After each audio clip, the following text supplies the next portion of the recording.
Estimadas y estimados participantes, a continuación vamos a hacer una muy breve revisión con respecto a la estrategia de el uso de la simulación clínica en la formación de habilidades y nos vamos a enfocar nuevamente en lo que es la entrega de resultados. Mi nombre es Marisa Villagrán y les acompañaré durante esta cápsula.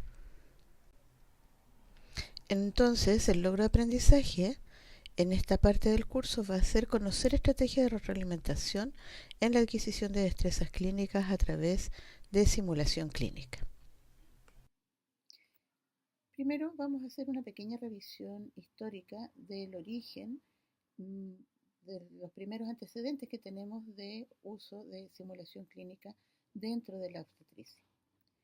Eh, Sabemos en la historia que Madame de Corday se gradúa en la Facultad de Cirugía y obtiene su título de matrona. Ella eh, vive entre los años 1712 y 1789. Algunos años después de su graduación, el gremio de cirujanos negó la formación a nuevas parteras considerando que invadían sus competencias. El rey Luis XV le propone a esta partera recorrer Francia y que se dedicara a instruir a mujeres y cirujanos en el arte del parto, buscando de esta forma salvar bebés para Francia y así potenciar el nacimiento de futuros soldados.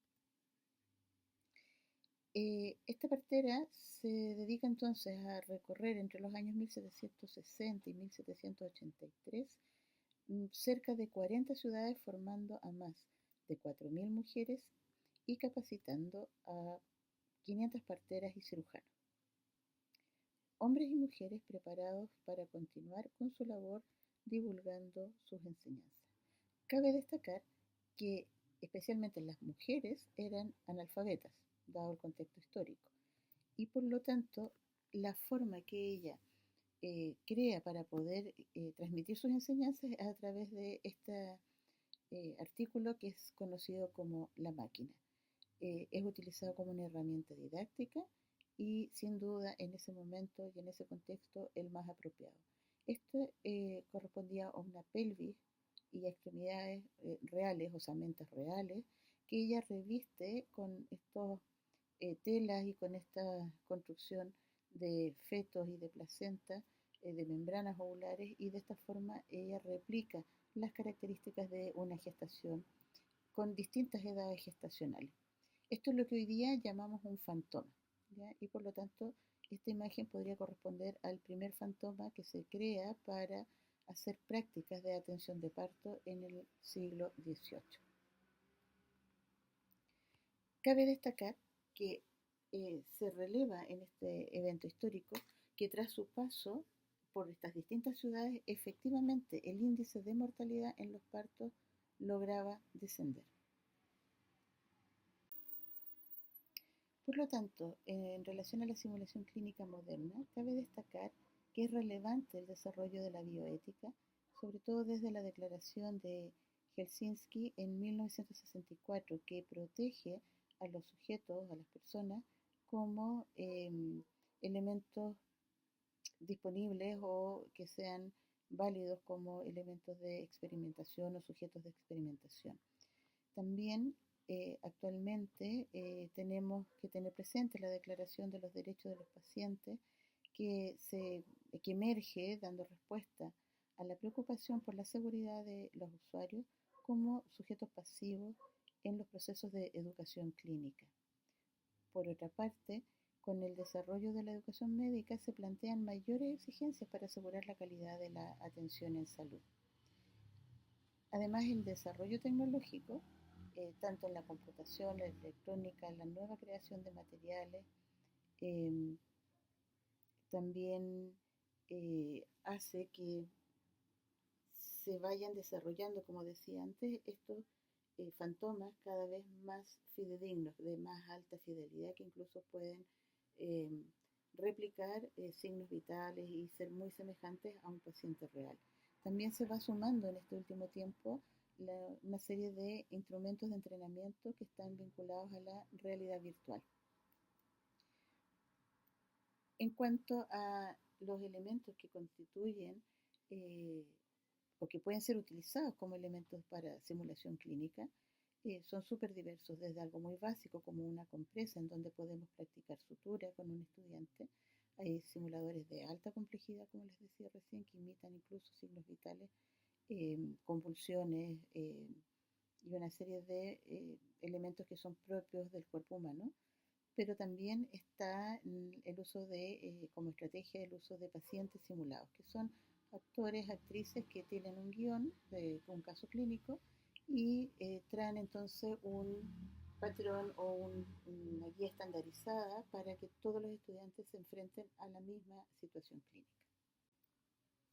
Entonces, ¿qué ventaja tiene el uso de la simulación en la formación de profesionales de la salud? En primer lugar, nos permite a quienes vamos creando los casos o las situaciones para la simulación seleccionar casos ya sea por prevalencia muy alta, que necesitamos que estén muy bien entrenados porque es algo muy frecuente, o prevalencia muy baja, que es algo que se ve muy poco y por lo tanto también es difícil el entrenamiento en contextos reales.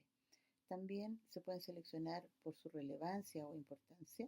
También se puede entrenar el trabajo en equipo, por ejemplo. En nuestro caso sería muy importante poder entrenar a través de simulación clínica la respuesta en un código rojo o en un código azul. También tiene como ventaja que pueden participar ayudantes. Estos ayudantes pueden ser estudiantes de otros niveles y eso va incrementando el número de experiencias a lo que los estudiantes se van viendo enfrentados, no solamente como el, el estudiante que está puesto a prueba durante el escenario, ¿ya? Sino que también en estos roles de ayudante. También una ventaja relevante que tiene la simulación clínica, muchas veces por sobre la ejecución o el aprendizaje de actividades en situaciones reales, es que da el espacio y permite en la estructura del escenario la integración del análisis del razonamiento clínico. Esto significa que se estandariza también el razonamiento clínico que uno quiere desarrollar en el estudiante y no queda solamente a la experiencia clínica del tutor eh, con el que le haya tocado en un determinado campo clínico o en un turno en específico. Se puede estandarizar este análisis de razonamiento clínico que lo que busca, sobre todo cuando hay alguna ejecución o alguna respuesta no correcta, es entender cuál es la comprensión a nivel cognitivo que está haciendo el estudiante para poder hacer la ejecución y no solamente sancionar y decirle su respuesta está errada, sino que poder entender y detectar dónde está el error que está gatillando eh, esa conducta o esa acción no adecuada al contexto. Dificultades que tiene la simulación, principalmente que la preparación de los casos o de los escenarios clínicos requiere en primer lugar capacitación docente en simulación. Hay una estructura que vamos a revisar a continuación, pero que requiere capacitación y formación como instructores de simulación. Y también hay un uso de recursos materiales y humanos que puede ser bastante alto dependiendo de la estructura o del tipo de escenarios que estemos construyendo.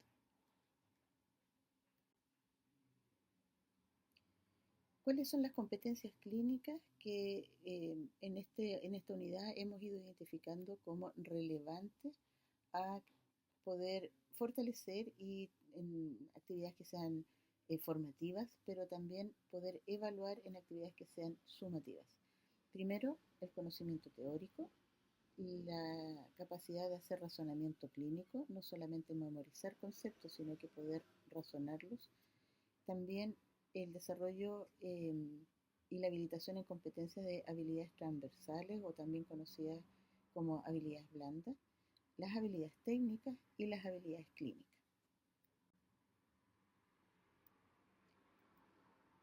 ¿Qué acciones específicas podemos incluir dentro de un escenario para poder valorar las habilidades clínicas? Primero se puede valorar, por ejemplo, la competencia que tiene eh, el evaluado en cuanto a la ejecución de una anamnesis,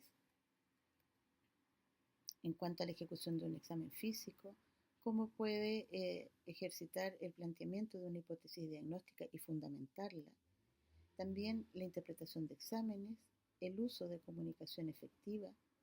Se pueden hacer también escenarios que valoren el comportamiento ético, habilidades emocionales o de contención emocional de los pacientes.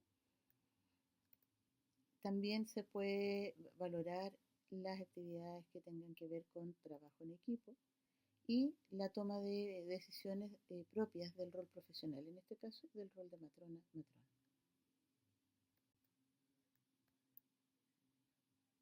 Entonces, cuando queremos evaluar, desarrollar o fortalecer o evaluar una competencia, hay un núcleo básico que es declarativo, que se refiere a cómo desde la teoría el estudiante puede describir las cosas que sabe. Luego hay un nivel que apunta hacia un núcleo procedimental que es saber hacer las cosas y un núcleo contextual que es saber cuándo realizar las acciones. Y entonces esto es lo que se va a ir evaluando o fortaleciendo de forma progresiva en el avance curricular. No podemos pretender que un estudiante, por ejemplo, de tercer nivel en su primera práctica clínica, tenga estos tres núcleos, ¿ya? Tiene que haber una progresión, probablemente en tercer nivel será importante el que pueda sustentar la teoría, fundamentar sus acciones, fundamentar su diagnóstico, por ejemplo, y empezar a explorar en el núcleo procedimental en que empieza a aprender a hacer cosas.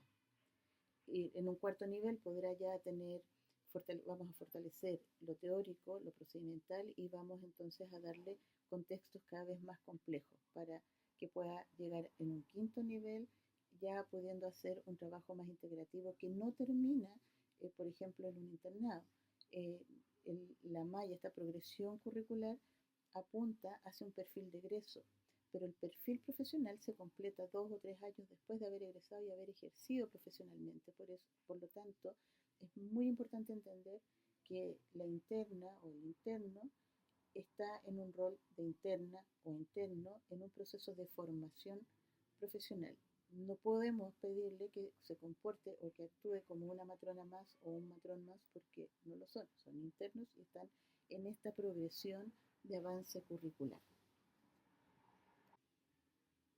Por lo tanto, en cuanto a los instrumentos de evaluación, es muy importante tener en cuenta esta progresión de adquisición de competencia.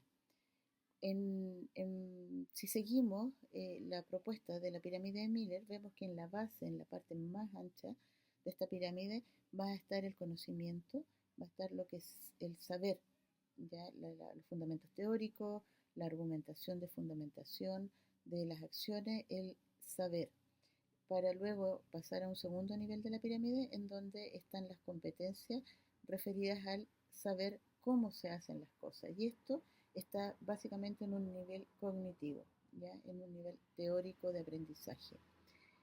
El novato parte desde esta base entonces en que tiene que tener un conocimiento del saber, poder saber cómo se hacen las cosas para luego pasar a la parte alta de la pirámide en que hay una actuación, ya empieza a demostrar cómo se hace y luego finalmente recién la práctica, que es el hacer propiamente tal, para llegar entonces en el nivel de experto durante esta formación profesional. Estos dos niveles, el demostrar cómo y el hacerlo, es lo que la lógica dice debemos valorar a través de las conductas, de la ejecución de acciones y es un elemento que va a ser facilitado por esta estrategia que es la simulación clínica.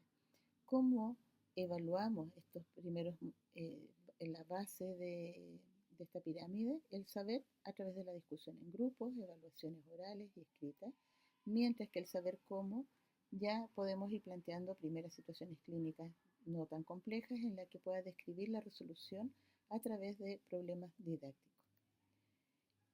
El demostrar cómo tiene que ver en un instrumento de evaluación con poner a prueba en simulación la resolución de problemas clínicos para poder llegar a la práctica del hacer en la observación directa del desempeño en situaciones reales. ¿Cómo se prepara un escenario? Y este conjunto de escenarios que terminan constituyendo el ECOE. Primero se deben construir casos, seleccionar la temática del caso, se construyen los guiones, se define la duración de cada estación y hay que evaluar que lo que se está pidiendo que el estudiante ejecute efectivamente sea realista, que pueda ser ejecutado en el tiempo asignado a cada estación. Se deben determinar los materiales a utilizar, los equipos, los insumos, se deben construir los documentos que van a apoyar la entrega de información clínica y las decisiones a tomar. Cuando menciono los guiones, si estamos trabajando con pacientes simulados, se construye una historia. Usted es la paciente tanto, la edad, trabaja en esto y consulta por esta razón y tiene estos síntomas. Y entonces se construye un guión como si fuera una obra de teatro.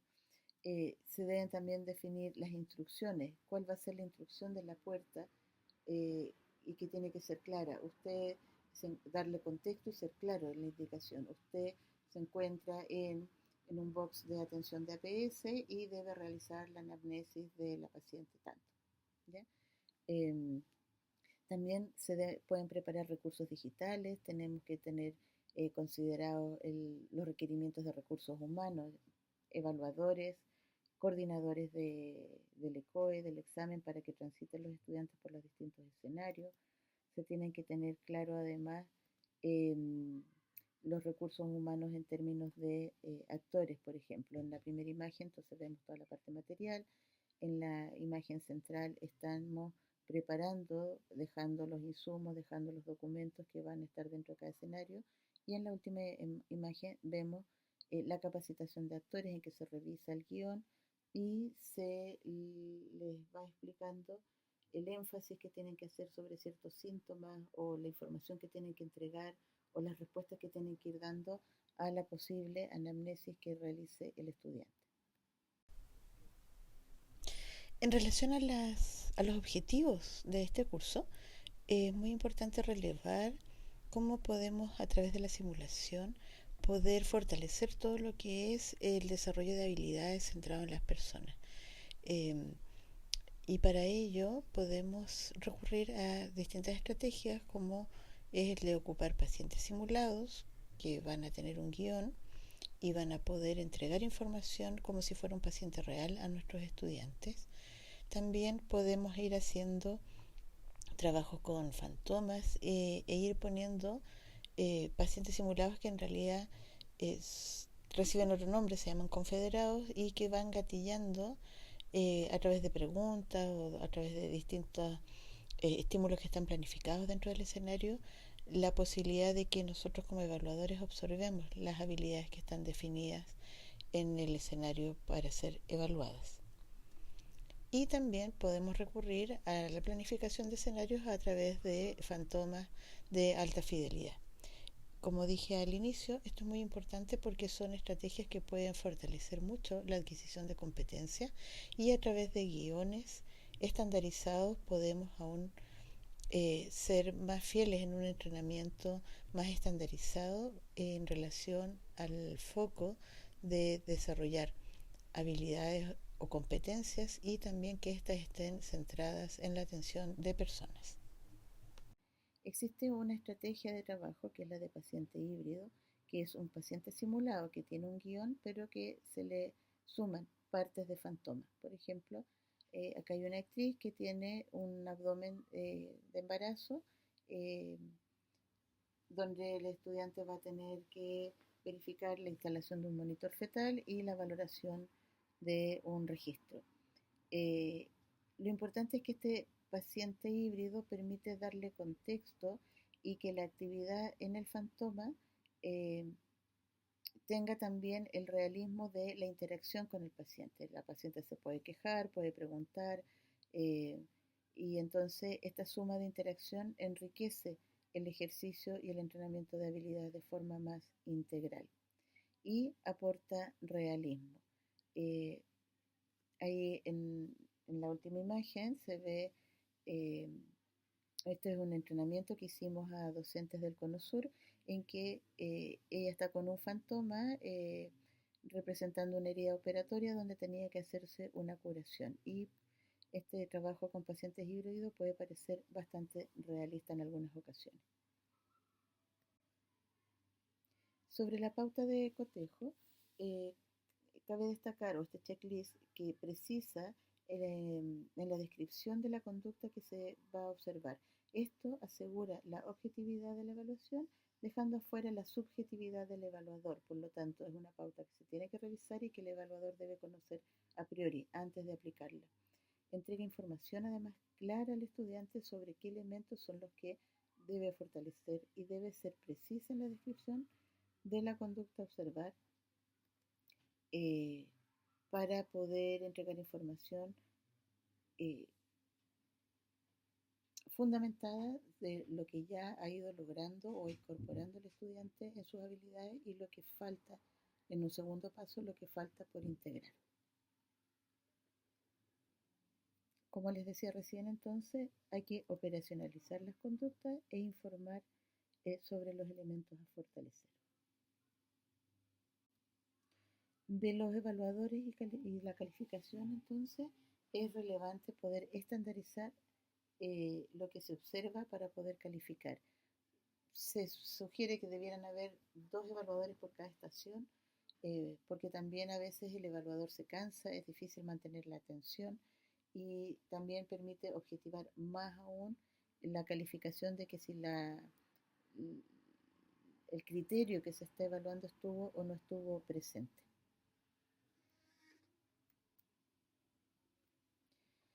Es significativo el uso de actrices y actores, sobre todo en evaluaciones que son más prolongadas o que son sumativas. Muchas veces trabajamos con pacientes simulados que son estudiantes, principalmente en evaluaciones que son formativas. En las evaluaciones sumativas se privilegia el uso de actores o actrices profesionales, ya que eso también estandariza la exposición a un mismo evento en igualdad de condiciones, ya que los actores están entrenados para replicar una escena en múltiples ocasiones de forma bastante similar. Luego, entonces, durante la ejecución de un ECOE van a haber 2 tiempos que son muy importantes, uno al inicio y otro al término del examen. Antes del examen está el proceso del briefing, en el que se va a presentar el examen, se va a explicar cuántas estaciones tiene, qué duración tiene, y se hace todo un proceso de contratos de, se firma un consentimiento informado eh, para el uso de imágenes. Entonces ustedes, todas las imágenes, las fotografías que han visto en esta presentación están tomadas de distintos procesos evaluativos que hemos realizado hace varios años en nuestra escuela. Estas imágenes los estudiantes firman para que se puedan grabar los videos de su desempeño y se puedan utilizar también las imágenes con fines docentes.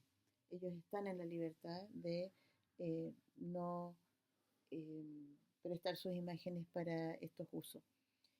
También se firma un contrato de confidencialidad que significa que toda la información con respecto a los escenarios que componen el examen, así como los desempeños que han ejecutado ellos o sus compañeros dentro de los escenarios, va a quedar en el contexto del examen. Eso no debiera salir dentro del espacio de la evaluación.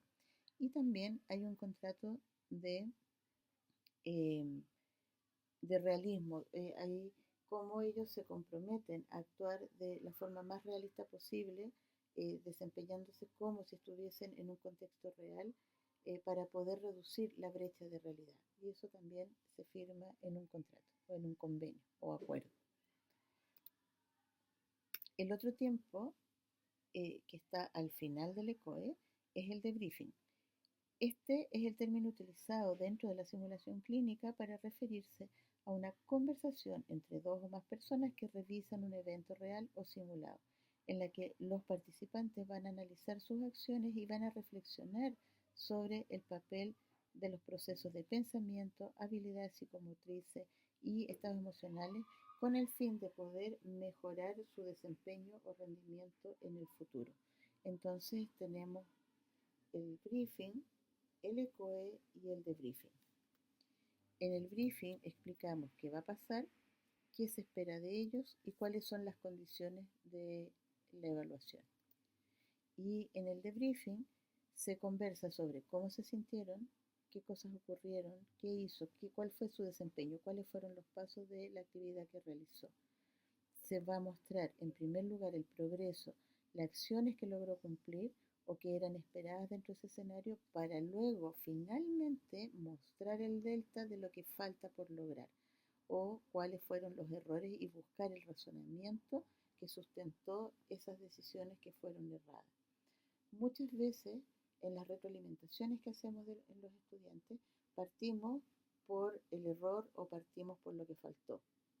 Y es muy importante para que un debriefing esté bien hecho, partir siempre por cómo está emocionalmente o cómo se sintió durante la actividad, que el estudiante describa los pasos de lo que hizo, del procedimiento, para que pueda ir dándose cuenta ahora desde afuera cuáles fueron los pasos. Y muchas veces en ese proceso dice, oh, me faltó esta actividad. ¿Ya? Para que haya aprendizaje es importante que ese cerebro esté tranquilo, que conecte con lo que realmente ejecutó y que pueda, ojalá, hacer el insight en forma eh, propia, en forma, el mismo estudiante hacer el insight de darse cuenta qué fue lo que faltó, qué fue lo que hizo bien, qué es lo que podría hacer distinto. Entonces, tenemos que fortalecer el progreso, lo que ejecutó bien, para luego mostrar el delta en el que va a estar lo que faltó o el error. Y para cerrar este debriefing de buena manera, es súper importante también ayudar al estudiante a entender cuál fue el razonamiento que hizo, qué fue lo que hizo que se confundiera o qué información faltó o qué error había en su conocimiento teórico que hizo que tomara una decisión que no era la esperada.